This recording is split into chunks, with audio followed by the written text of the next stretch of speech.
Rest. Rest. Good. Okay, where did you go? Your bow went up here. Okay. So, that's pizzicato if you want, if there, it's marked in the music as pizz. That's how you would play pizzicato. We'll get to music a little later down the road. For now, we'll put the violin up, and we'll go ahead and learn how to hold the bow on its own. Remember, not touching the hair. Whoops. Is this it? Nope. All right, so we're going to go ahead and relax your hand. Okay. And what you're going to want to do is you're going to want your pinky on top of the screw. Okay. These two fingers are going to want to be right on the frog. Your thumbs want to be curled up a little bit, just relaxed, but Then what about this arched. finger? And then this finger's just going to be kind of relaxed right around the end there. Okay, So can you go ahead and try that? Pinky right here On the top. on the top. Yep. And then these two fingers right here. Yep. And then my thumb. Curls around right there. And then my finger like this. Oh, wait. More relaxed and over wrapped around a little bit. Yep, and make sure the pinky stays on top there, not the side. Yep, there you go. And then what you're gonna want to do is make sure you don't collapse that, and you always have this hold where if I wanted to take a pencil, I could stick it right through your hand, so your hand's always open. That looks really good for right now. Just bring your two fingers down just a little bit. Yep.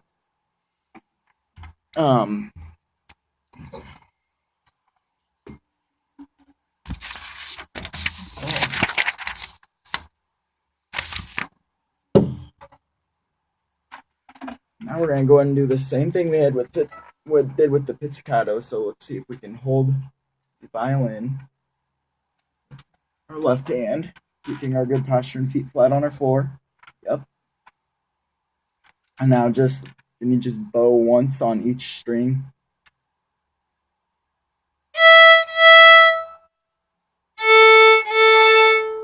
Good.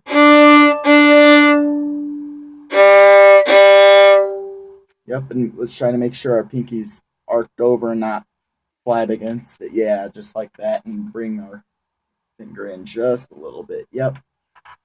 Good. So now can we do what we did with the pizzicato once again? Just E, rest, rest. Mm-hmm. Go ahead.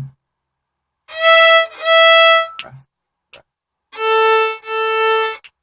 rest.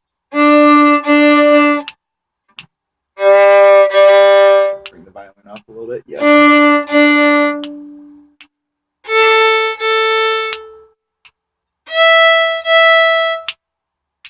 Good. Okay, now what we want to make sure we do, which you're doing a pretty good job of right now, is when you put the bow on the instrument, you always want to make sure it's always parallel here, not going over. And you're doing a really good job of doing it without me even saying it, and making sure that you're not going over the fingerboard either. So always keep that going. And just try to try to get used to arcing your pinky a little bit, and bring your fingers down a little bit. Over. Yep. There you go. Good. So next week when we have a lesson again, if you're able to show me exactly how to properly hold the bow, we'll have you can relax for now. Yeah, this is starting to get heavy. Looks like I have to start practicing this. Yeah, if you go home and practice, and if you're able to show me how to hold the bow and you can keep your pinky arched and not straight and flat, you can show me how to hold the bow, keeping your hand relaxed and arched, and I can, if I'm able to put a pencil through it, at the end of the semester, we'll have you and some of your classmates play Twinkle Twinkle Little Star together at our performance at the end of the semester. Okay. So just a couple things before we end the lesson. Can you tell me a few things you learned about posture today? I learned your feet need to be flat on the floor. Yep. And and sit up straight. Don't use the back of the chair. Mm-hmm. and make sure your back is not stiff, but it's relaxed. Always have a good relaxed posture, but don't be stiff for anything. And where should the violin be? Should it be slooping down when you're playing? I don't think so. Nope. It should be up. Yep. Not Oh, up, but yep, about parallel, comfortably, but not slouching. Yeah. And you're doing really well with this. Can you just one more time for me tell me which string this is? D. Yep. E. Yep. G. A. Yes. Very good. And then one thing I quickly went over earlier is where you're placing the bow on the violin. Can you just show me if you were to put the bow into playing position, where would you put it on the violin? Very good. Exactly opposite of where the strings go. Oh, just a little bit like that. Yeah. Good. And I know your arm's reaching around because I'm holding it. Good. Not over the fingerboard. How is that placement different from playing pizzicato? Well, sound wise, you can barely hear pizzicato unless you play it really really loud. But with the bow, it makes a great sound, and it's so the bow's going right over here. But while I think our fingers they're just going all over the place. Yep, you gotta make sure your thumb's on the corner and your fingers are going over the fingerboard because you don't want to be reaching backwards over here. You want to make sure it's on the fingerboard.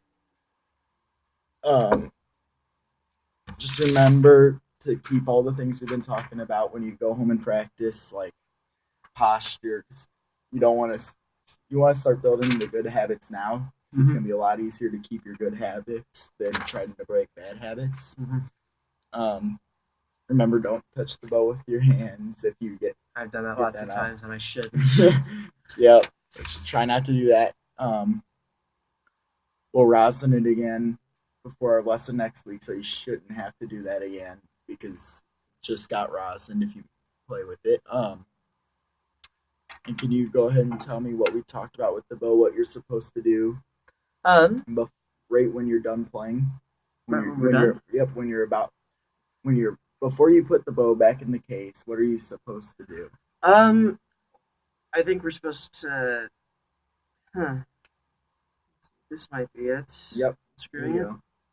Yep. Just slightly loosening it a little bit, and then before you get it back out to play, you'll want to make sure it's tighten up. Just tighten it back up to where you had it. That way, you're able to play again.